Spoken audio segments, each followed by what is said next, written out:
감사합니다. 하나님께 영광 돌립니다.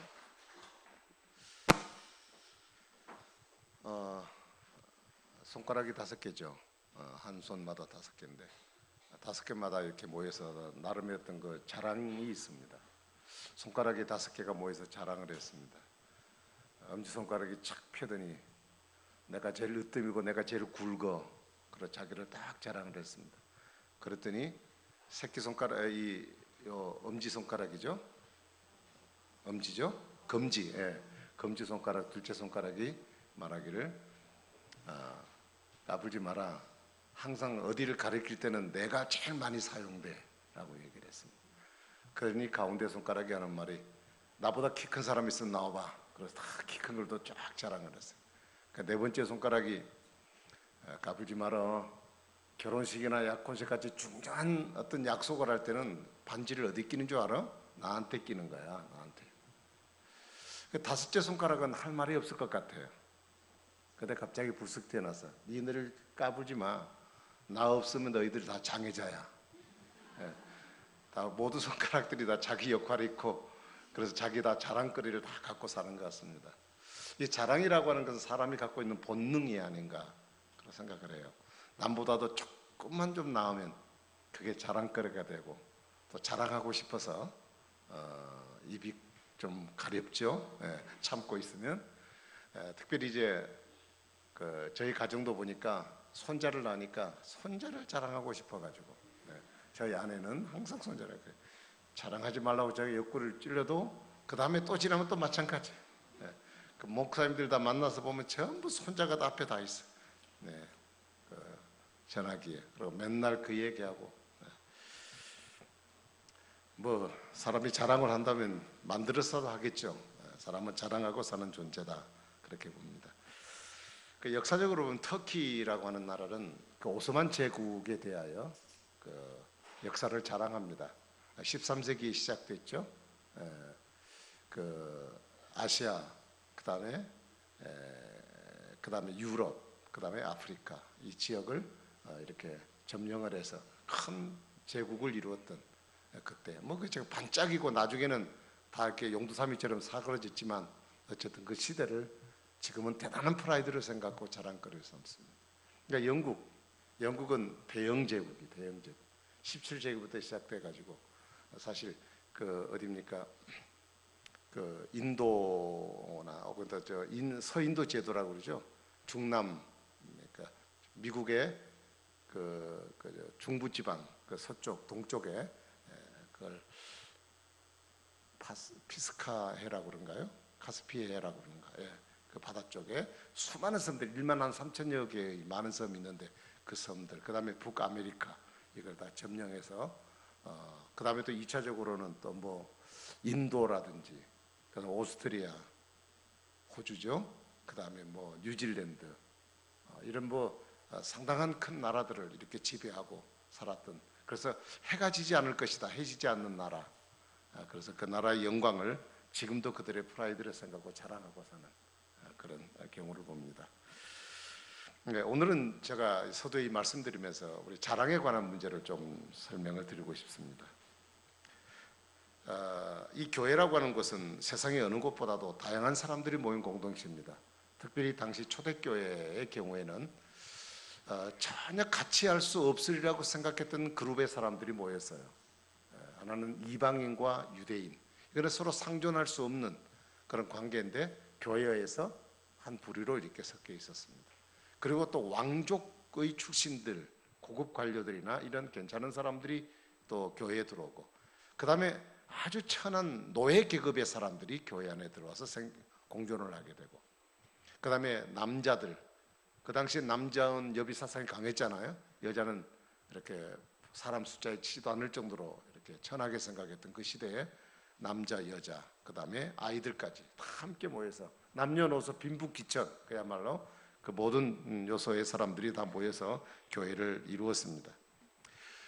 그런데 사람들이 모인 것은 항상 뭐 그런 경우들이 있지만 교회 안에서도 자연적으로 이런 다양한 부류의 사람들이 모이다 보니까 어떤 현상이 생기냐면 부유한 사람들은 어깨가 으쓱해지고 그리고 가난하고 천한 직업을 갖고 있는 사람들은 괜히 모르게 주눅드는 빈부격차에 관한 문제가 교회 안에도 고스란히 담겨져 있는 그런 모습을 봅니다. 여러분, 교회가 하나 되지 못하는 가장 큰 방해 가운데 하나가 바로 이런 문제들이 아닌가 하는 생각을 갖습니다. 오늘날 교회 안에도 자랑하는 사람들이 있습니다. 뭐 셀 모임이나 모이든지 혹은 또 기타 여러 모임을 모이면 우리 또 특별히 그 여성 성도님들이 그런 얘기는 잘 하시죠. 아파트 분양에 관한 문제들 똑같이 넣었는데 한쪽은 떨어졌고 한쪽은 됐어요. 근데 됐는데 한 달 만에 1억이 올랐다나. 그러니까 아파트 안 된 사람은 뭐냐면 불이 나는 거예요. 속에서 그 얘기를 듣고 은혜를 받는 게 아니라 불이 나. 그리고 주식을 투자했더니 뭐 얼마 올랐다. 그러니까 내가 평생 사는 날 동안 만져보지 못한 돈이 며칠간에 몇 달 만에 생겼다 그러니까 막 죽겠는 거예요, 사람이. 근데 그런 일들이 교회 안에서 대화의 화제거리가 되어서 이런 걸 자랑하고 얘기를 하게 되면요, 은혜를 아무도 못 받습니다.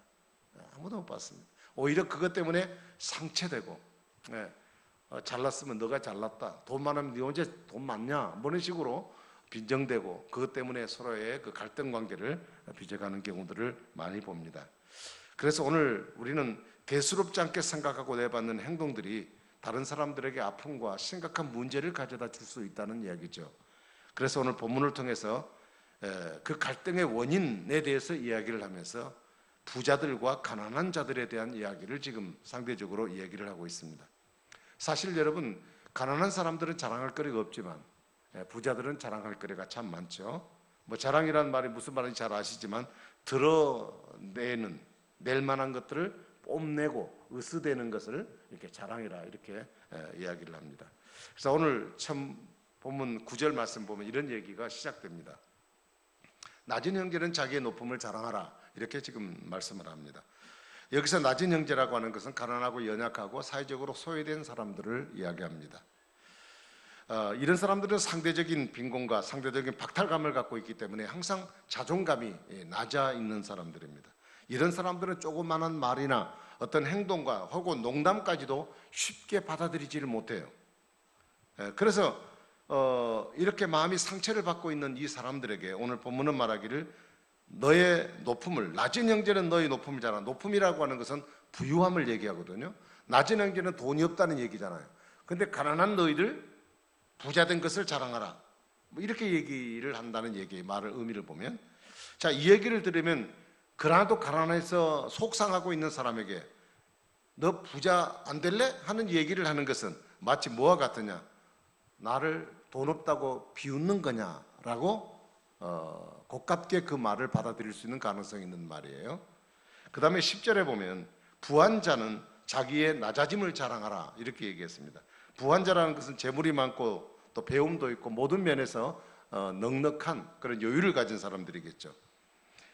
여러분, 세상적인 성공의 가치는 사람 어떻게 생각하느냐면 다른 사람에게 섬김을 받는 자의 자리에 위치에 오르는 것을 성공이라고 얘기합니다. 그래서 우리 부모들이 아이들을 열심히 가르치는 이유는 뭐냐, 너희들은 밑에서 조아리고 섬기는 자가 되지 말고 남을 부리는 사람이 되라.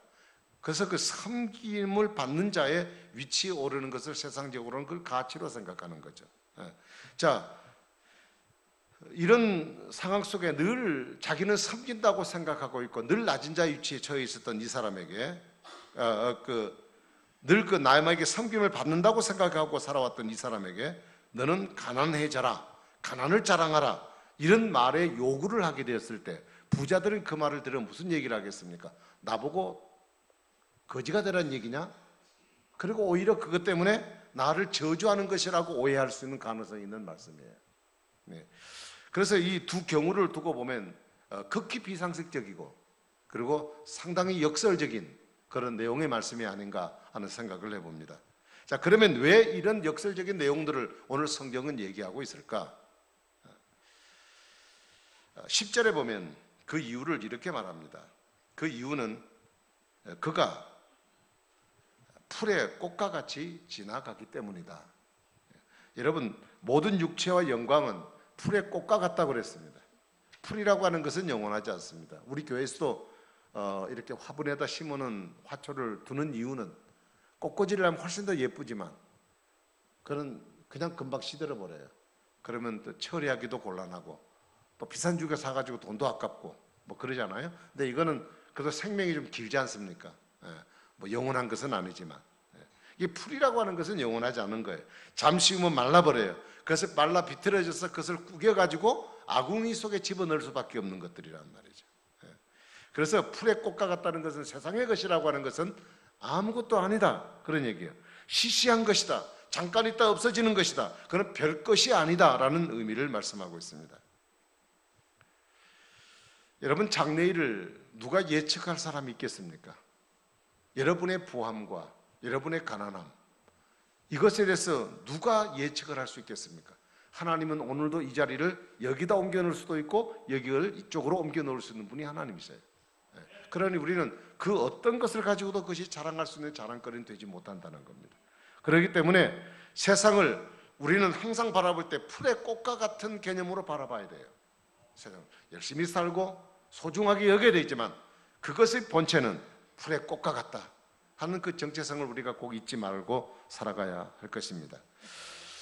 우리가 이 세상에 이 모든 것이라고 것은 하나님께서 내가 사는 날 동안 혹은 내게 주어진 어떤 기한 동안 내게 일시적으로 사용하라고 하나님이 내게 주셔서 내가 누리고 있는 것들이지 내 것이라고 점찍어 놓은 것은 아무것도 없다는 것입니다.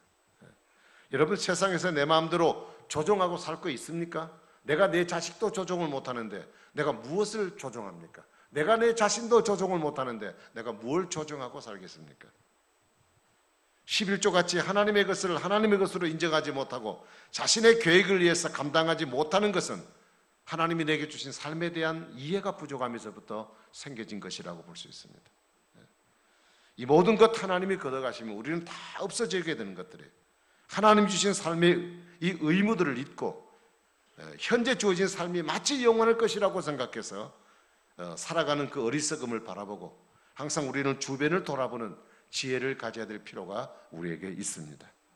자, 그러면 오늘 저와 여러분들에게 오늘 두 경우를 얘기했습니다. 낮은 형제와 부한 형제 두 경우를 얘기하면서 나는 중간인데, 혹시 그런 분이 있는지 모르겠어요. 네, 중간인데.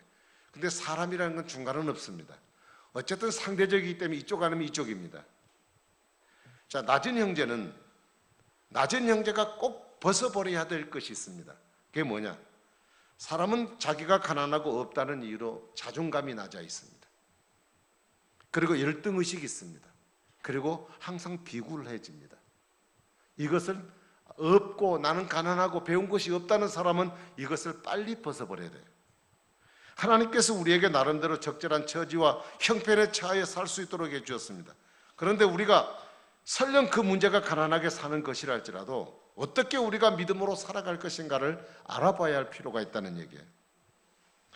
여러분, 낮은 형제는 자기의 높음을 자랑하라. 결국 뭘 자랑하라는 얘기입니까? 자기 자신을 자랑하라는 게 아니에요. 내가 소유하고 있는 걸 자랑하라는 말이 아닙니다. 우리는 여호와 하나님을 자랑하라. 여기에 우리의 소망이 있습니다. 영원한 하나님 나라, 영원한 기업, 그분이 우리의 기업이라고 성경은 말씀을 하고 있기 때문입니다. 썩지 않고 더럽히지 않고 없어지지 않은 영원한 나의 기업 되신 하나님, 그분 때문에 낮은 형제도 자랑스럽게 살고 그리고 고개를 들고 떳떳하게 세상을 살아가야 할 필요가 있다는 거예요. 신앙인은 신분의 높고 낮음에 따라, 물질이 있고 없음에 따라 어떤 외적인 형편에 절대 의존해서 인생을 살아서는 안 될 것입니다. 목사님들끼리 이렇게 모여도 어려운 교회들은 말을 못해요. 자존감이 낮아 있기 때문에 내가 뭐라고 좀 똑똑한 얘기를 하면 뭐 교회도 뭐 그렇게 숫자도 많지 않은 목사가 뭐 말이 많어, 이런 말을 할까 두려운 마음 속에 스스로가 그 열등의식 속에 말을 하지 못하는 이제 그런 경우들이 많아요. 그러다 보니까 그 속에 우리가 갖고 있는, 보통 사람이 갖고 있는 그런 부분들이 그 목회자들 사이에도 그런 상처들을 안고 있는 경우들을 우리가 많이 보게 됩니다. 여러분, 세상적인 안목으로는 가난하고 힘없어 보일 수 있습니다. 그러나 우리는 하나님의 자녀입니다. 그 하나님의 자녀로서 자부심을 갖고 살아야 합니다. 교육을 받지 못했고 권력이 없다 할지라도 결코 비교를 하지 말고, 우리는 남과 서로 비교해가지고 그 비교 속에 내가 열등하다는 부분 때문에 우리는 낙심해야 될 이유도 하나도 없는 것입니다. 그 이유가 뭡니까? 우리 그리스도는 여호와 하나님을 모시고 사는 사람들이기 때문에 그렇습니다. 가난하고 보잘것없이 산다고 할지라도 하나님의 된 자녀된 사람들은 영원한 세계의 기업을 약속받았다는 사실을 꼭 잊지 말아야 할 것입니다. 여러분, 예수님 이 땅에 육신의 몸을 입고 사시는 33년의 생활 동안 물질적인 면에서 주님은 가진 것이 아무것도 없었습니다. 제자들에게, 자기를 따른 제자들에게 말했습니다. 공중에 날아다니는 새도 깃들 곳이 있지만 인자는 머리 둘 곳 하나도 없이 산다고 얘기를 하셨어요. 그분은 목수의 아들로 태어났습니다. 그런 외적인 부분만 생각해 본다면 그런 형편없습니다. 그래서 그분이 세상 사는 날 동안 세상에 많은 사람들은 그분을 하찮은 유대인으로 생각했습니다. 그러나 예수님은 한 번도 그 부분 속에 자기 열등감을 갖고 살거나 비굴함을 갖지 않았습니다. 하나님은 그가 공생애를 시작할 때 하늘 문을 여시고 이는 내 사랑하는 아들이요 내 기뻐하는 자라고 말씀하셨습니다. 그분은 세상에 사는 날 동안 그분은 하나님의 자녀답게 하나님이 주신 사명을 위해서 당당하게 인생을 살아갔던 분이 예수님이십니다. 우리는 그분의 뒤를 따르는 하나님의 백성임을 꼭 잊지 말아야 할 것입니다.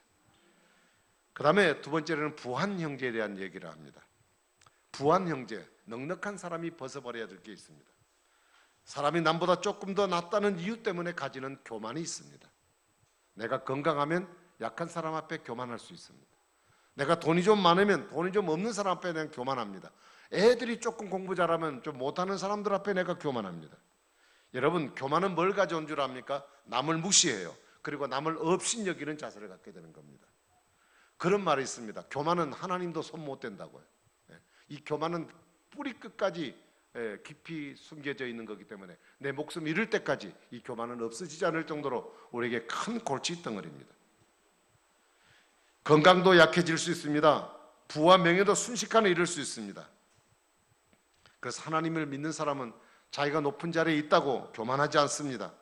믿는 사람은 비록 부자랄지라도 남을 멸시하지 않습니다. 불쌍한 사람을 억울하게 하지 않습니다. 자신이 가진 이점을 가지고 다른 사람을 괴롭게 하거나 힘들게 하지를 않습니다. 여러분, 우리가 현재 가지고 있는 것들은 하루아침에 잃어버릴 수 있는 것들이라는 사실을 항상 염두에 두고 오늘을 살아가야 할 필요가 있습니다. 그리고 부자와 그리고 명예가 우리에게 주어진 것은 그것을 마땅히 잘 관리하고 이용해야 할 책임이 우리에게 주어져 있다는 사실을 아울러서 기억해야 합니다. 우리도 장차 하나님 앞에 섰을 때 우리의 손익에 대한 계산을 할 날이 반드시 주님은 올 것이라고 말씀하셨습니다. 우리는 많이 받았기 때문에 많이 받은 사람은 많이 받은 것만큼 그만큼의 책임이 주어져 있는 것입니다. 그러므로 우리에게 재산과 권력이 있을 때 이것 가지고 교만하거나 만용하지 말고 그것들이 살아가기 전에 우리가 이 땅에서 하나님 영광을 위해서 사용해야 할 필요가 있습니다.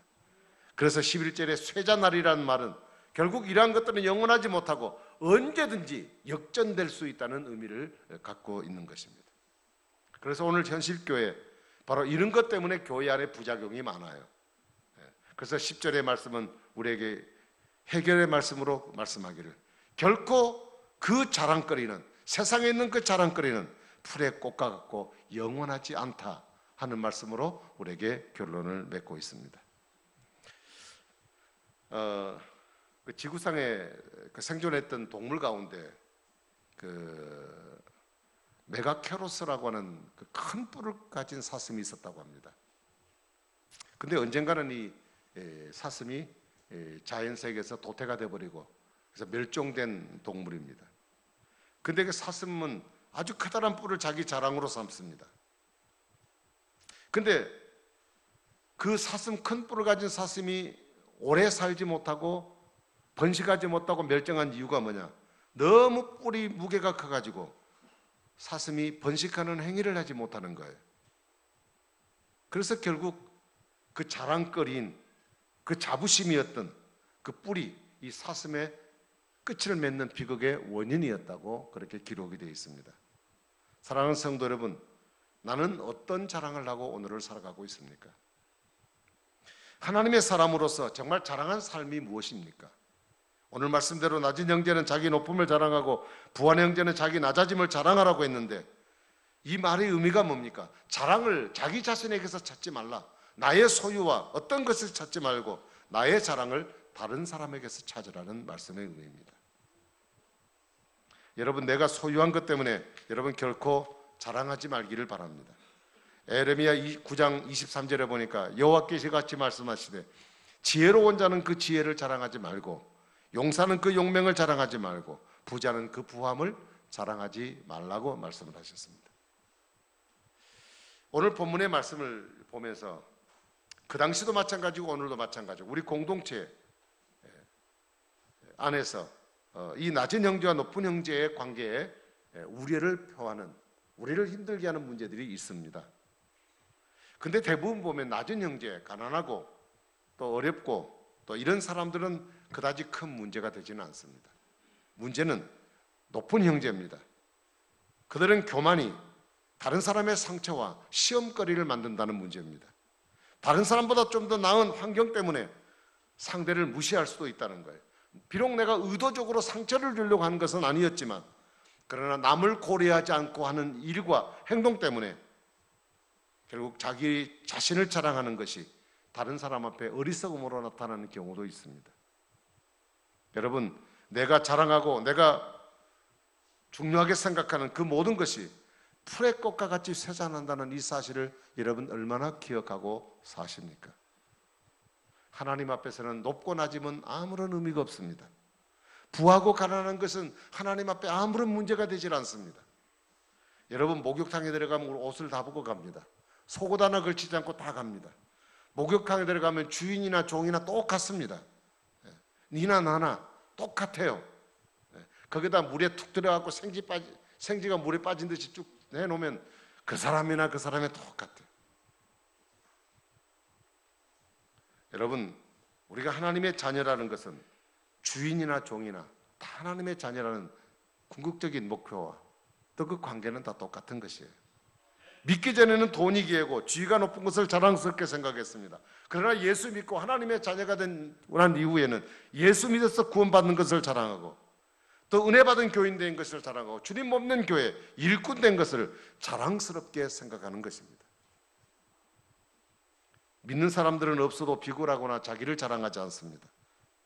낮은 형제는 하나님을 소망하며 기쁘게 삽니다.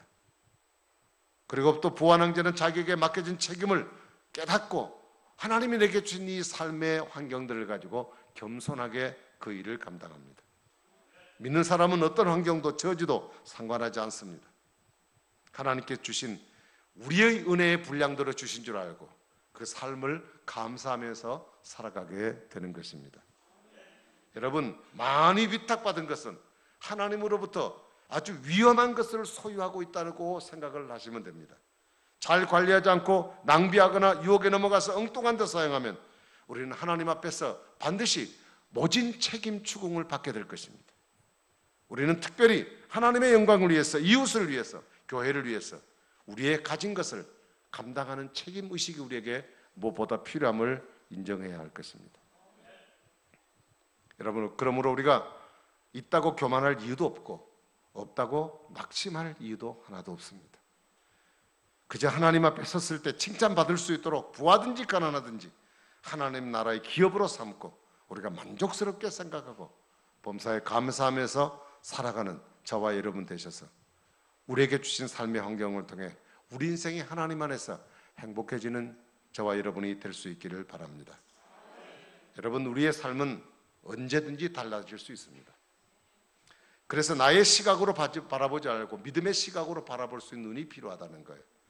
믿음의 눈과 사고가 없으면 우리에게는 내일이란 결코 있을 수 없습니다.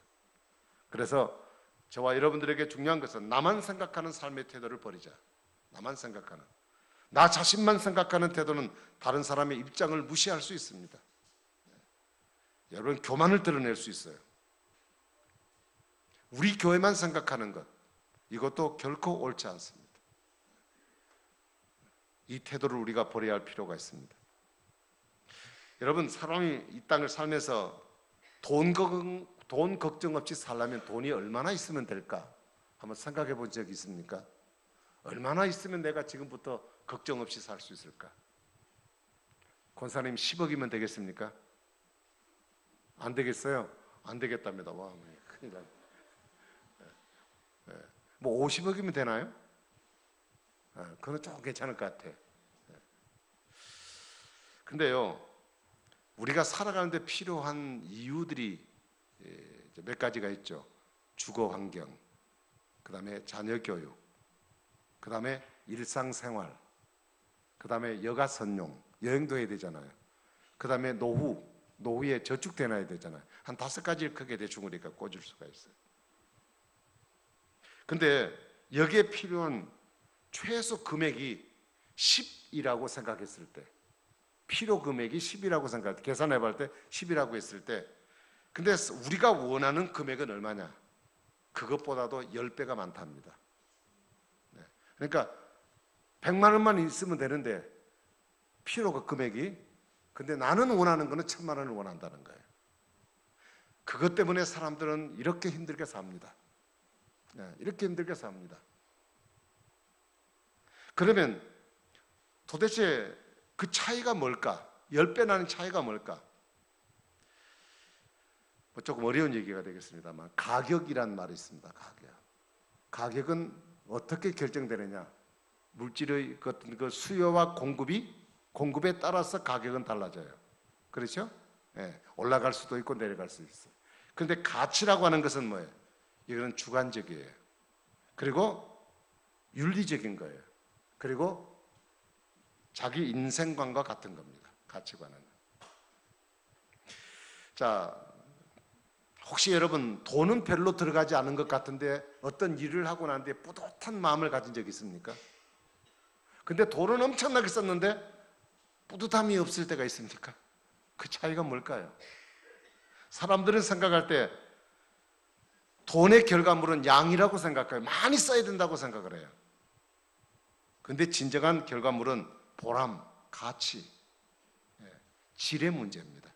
퀄리티 문제죠. 질의 문제예요.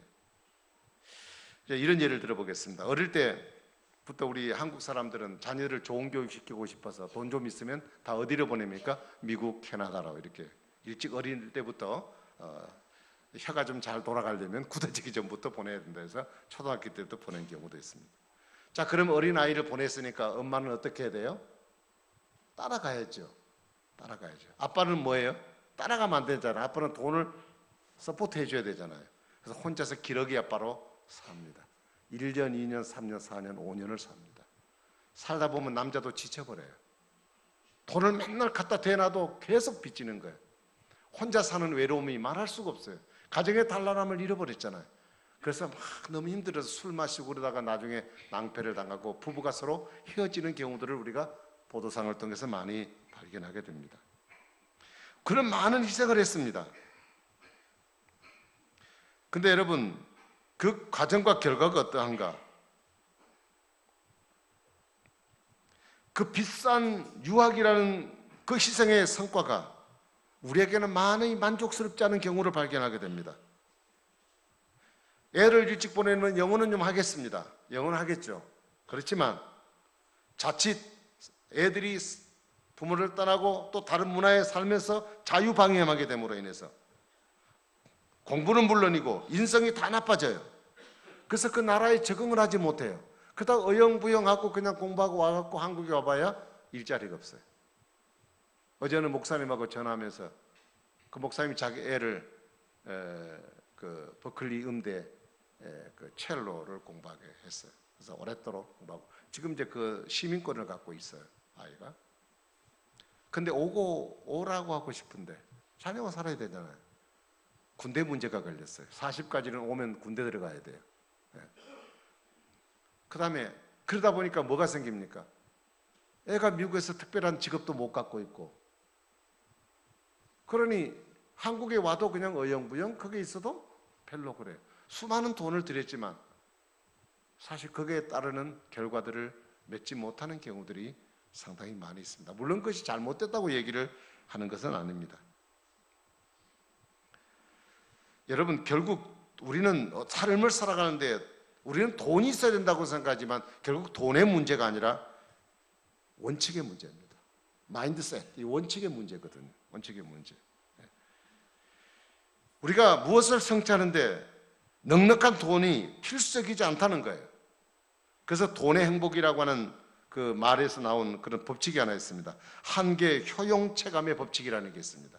우리가 적은 돈을 가지고 물건을 샀을 때 거기서 찾아오는 만족감은 급상승하게 만족이 됩니다. 행복해집니다. 그런데 그 행복은 오래 못 간다는 거예요. 오래 못 간다는 거예요. 그러면 여러분, 우리가 삶을 살아가는데 중요한 것이 뭐겠습니까? 결국은 가치성의 문제입니다. 가치성의 문제. 우리가 어떤 삶을 살아가야 될 것인가? 그래서 여러분에게 말씀드리고 싶은 것은 다른 사람을 배려하고 살자. 배려하고 살자.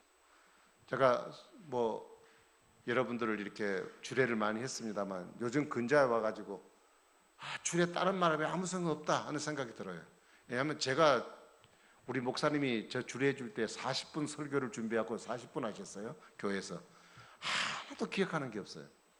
그분이 설교를 못해서가 아니라 그때는 옆에 신부가 있는데 뭔 생각이 나겠습니까? 아무 생각 없어요. 네. 그래서 앞으로는 제가 그냥 딱 한 주제만 갖고 하려고 그래요. 서로 배려하고 사세요. 그 말밖에 없어요. 말밖에 없어요.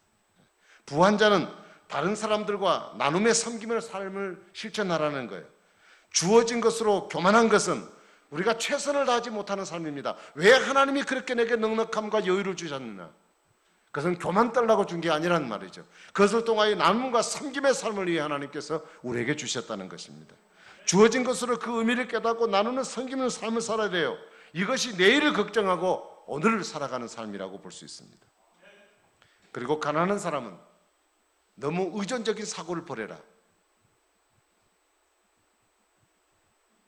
좀 이 말을 들으면 기분 나쁠지 모르겠지만 거지 근성을 버려야 돼요. 무엇인가 얻고 의지하려고 하는 마음, 이거는 인생을 최선을 다하지 못한 겁니다. 딴 사람에게는 많이 줬는데 왜 나는 적게 줬느냐? 불평할 이유가 없습니다. 그것은 내가 열심히 노력하고 최선을 다해서 그 공간을 메꾸라고 하나님이 내게 그 공간을 주신 거예요. 그러니까 가난하고 어려운 사람들은 열심히 살아야 돼요. 부자보다 더 열심히 살아야 돼요. 최선을 다해 살아야 돼요. 적당히 살면 안 돼요. 아무리 애를 쓰고 노력한다고 나는 될 수가 없어. 포기하지 마세요. 하나님은 그렇게 하라고 우리에게 그런 삶을 부여해 주진 않았단 말이죠.